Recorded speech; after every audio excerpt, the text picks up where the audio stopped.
back in the Soviet Union. There's a knock at the door of a little one-bedroom apartment in Moscow. The door opens and the KGB is standing there. And they ask the little Yidel standing in the door, "Excuse me, comrade, but does Rabinovich live here?" The little Yidel says, "No, Rabinovich doesn't live here." "Okay, thank you very much." The KGB leaves. But a half an hour later, knock at the door again. Door opens. Little Yidel says, "Yes, could I help you?" The KGB says, "Yeah, we're looking for Rabinovich. Does Rabinovich live here?"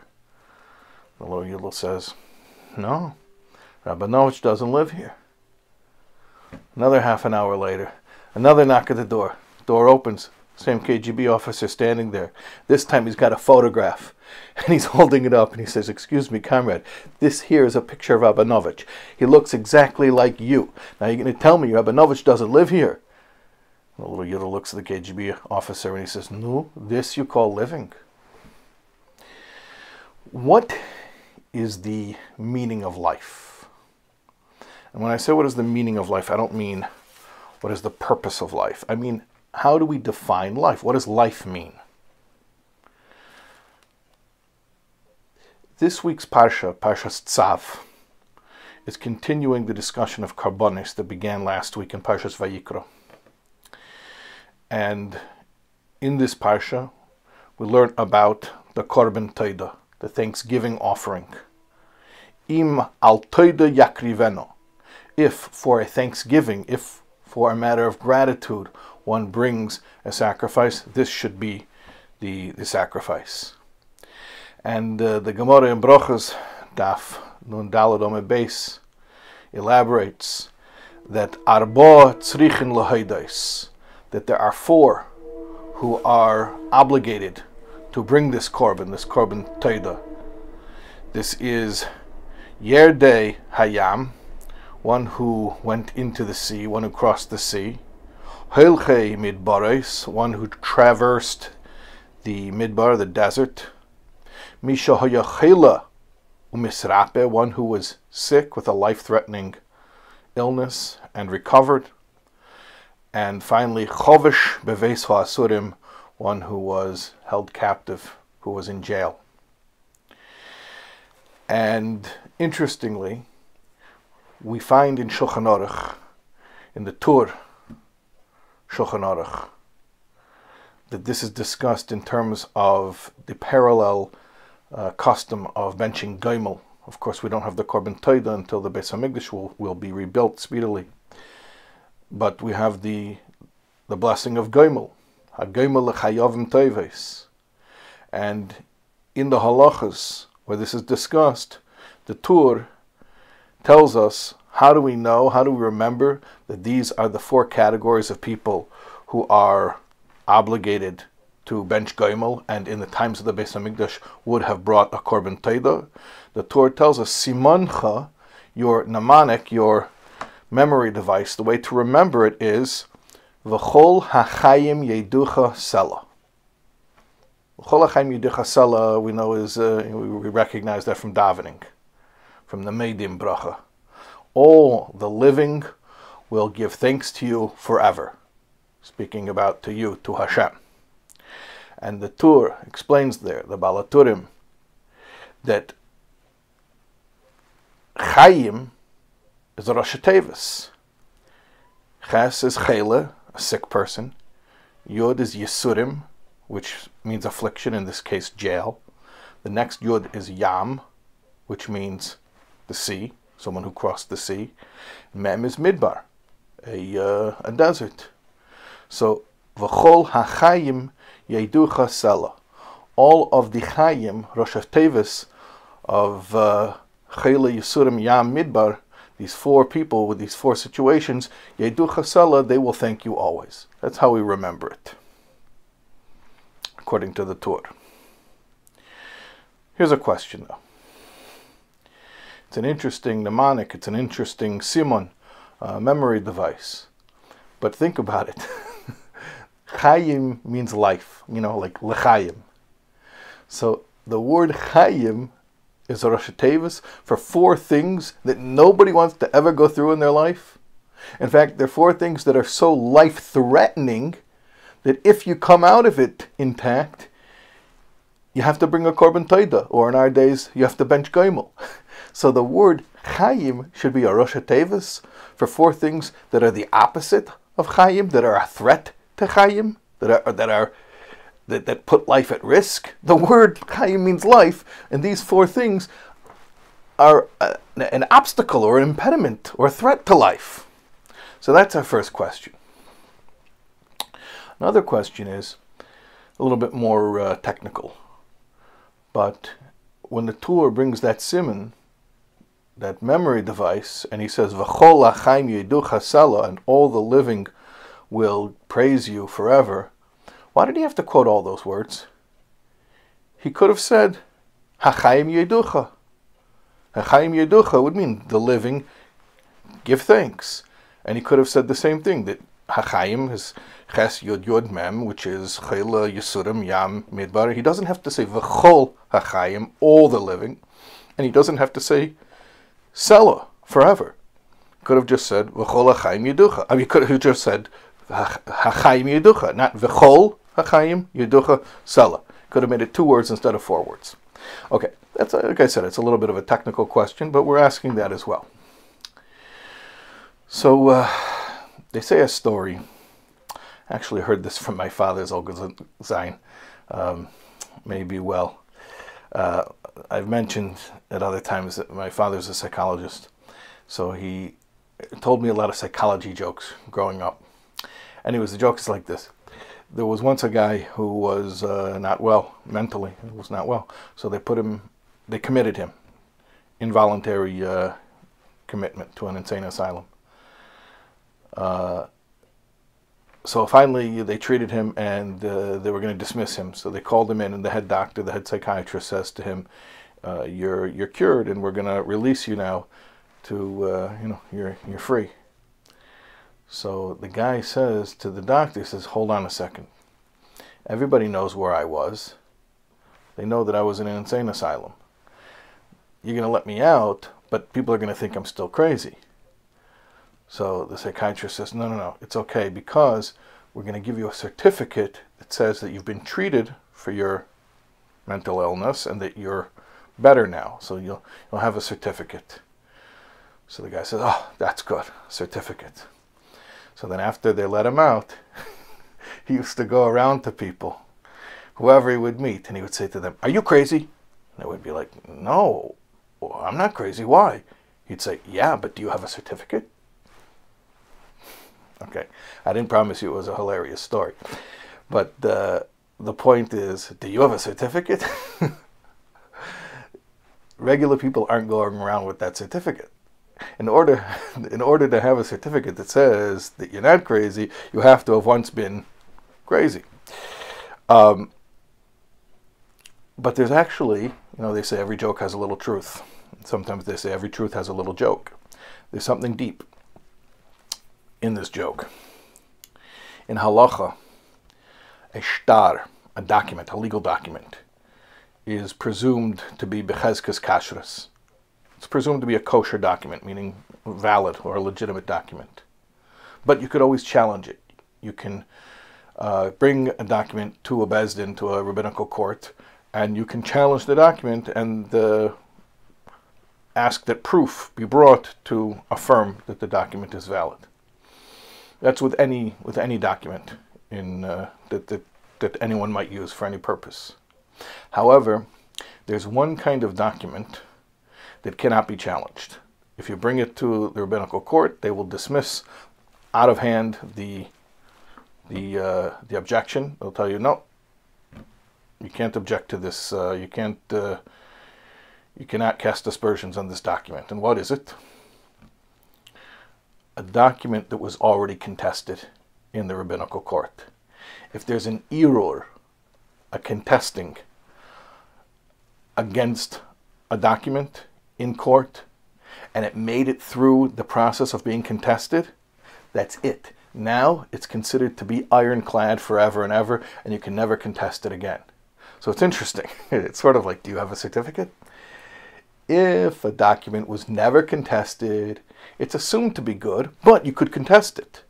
But if a document was contested and it got through that process, now it can never be contested ever again. So that becomes the strongest document. And the same thing is with life. What's life? A life that was never threatened? A life that was never challenged? A life where there were never obstacles or impediments to life? Okay, that's one level of life. But then there's a life that was challenged, where there were obstacles and impediments. And that's really life. The French have an expression, c'est la vie. You could say, which means this is life. But you could say c'est la vie two very different ways. No, c'est la vie, what do you want? That's life, that's the way the cookie crumbles. Things are tough. Or you can say, c'est la vie, that's life. Or like we say by Yidden, machaya, that's life.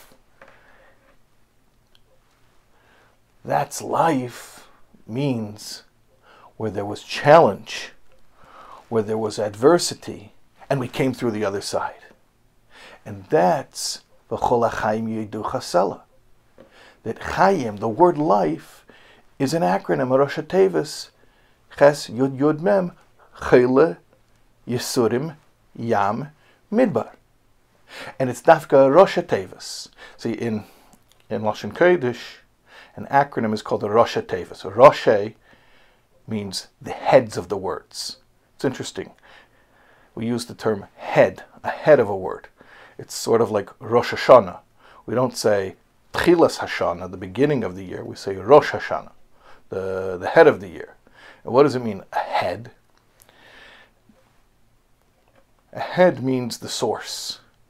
Head means the origin, where everything else comes from. So Rosh Tevis means that if you look at the words, the way they're spelled out fully, you look at a word that's spelled out fully, or you break down the Rosh Tevis, you break down the acronym, and you have Chayla. Chayla is sick. And Yisurim, that's affliction. And Yam, that's the dangerous sea. And Midbar, that's the dangerous wilderness. But that's the way the word is spelled out.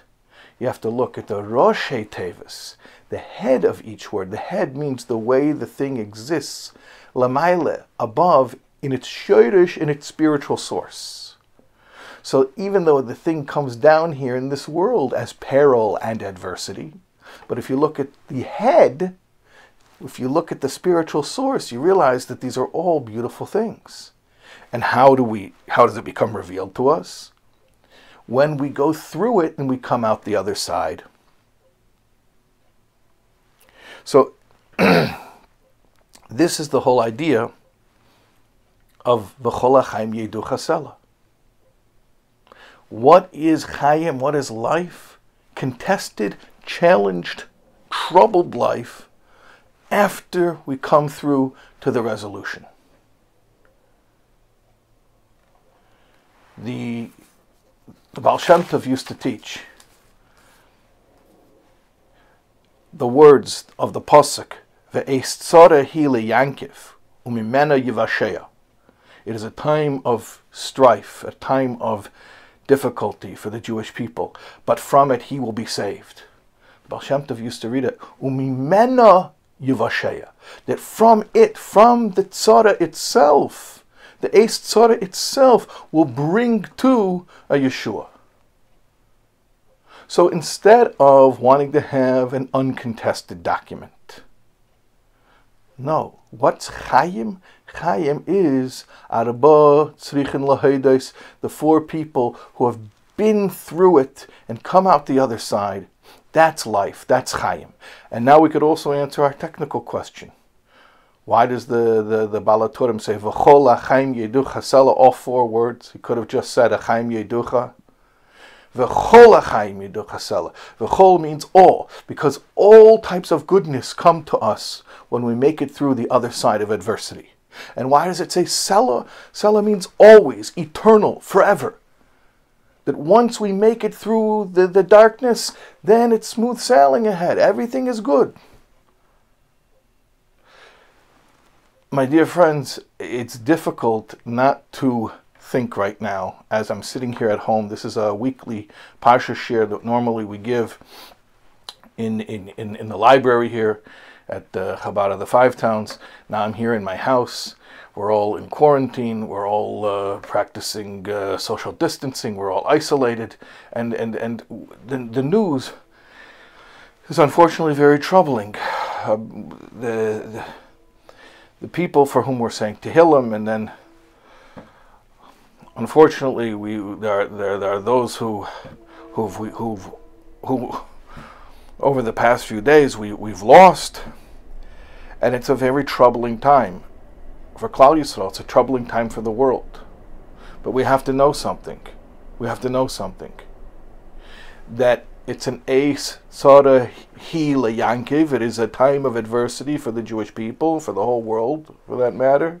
Umimena, from this adversity, Yivasheya, will come salvation. We're never going back to normal.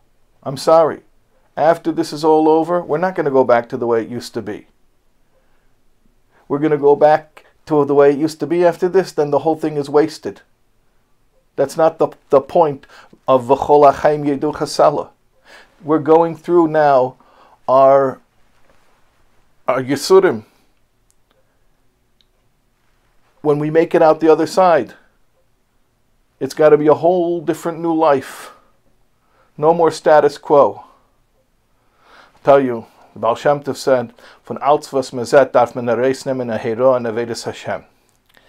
So you see in the world today, a couple of things are going on. Not just the coronavirus, but also there's a presidential primary. And it's interesting. Among the Democrats, what are they talking about? A return to normalcy. And they like a certain candidate because he used to be the vice president, and they consider him to be establishment. They consider him to be the safe bet. Return to normalcy. Because they taina that the current president is not normal. Even those who like Trump, will say that he's not conventional, right? And especially those who don't like will say, he's not a normal guy. We got to get a return to normalcy. But within the Democratic Party, there's a big division, because those who support Bernie, what do they say? Normalcy. We don't want normalcy. What's normalcy? Normalcy is corruption. Normalcy is not a system that we want. No, we want something completely radically new. Okay, everything that exists in the world exists to also teach us a lesson in how to serve Hashem. We as Klal Yisrael have to say, we don't want to go back to normal. What's normal? Everyone's saying we want to go back to our mikvahs and our shuls. I want to tell you something. That we don't want to go back to that. I'll tell you why. Mikvah is for tahara, but what kind of tahara? We don't even have parei aduma, so we're never truly tahir. And tefillah was instead of the korbanos in the Beis HaMikdash. We don't want tefillah instead of korbanos in the Beis HaMikdash. We want the Beis HaMikdash. We don't want to go back to normal. We want to go on to something completely different. It should taka be this way, that because of the troubles that we're going through now, we should taka see V'chol HaChaim Yedu Chasala, that all of Klal Yisrael should have cause to give thanks, to bring a korban todah, and to thank the Eibishter for the trouble we've been through, and for the salvation, and for the absolute new reality that we're heading into. I want to bench everybody with revealed good, and this whole situation should be resolved already before we can even, before we know it hits us. Before you finish watching this share, you should get a call, you should get a text, you should find out that the biggest news of all is here, and that the biggest salvation there could ever be has come about, and it's all because we made it through. We made it to the other side.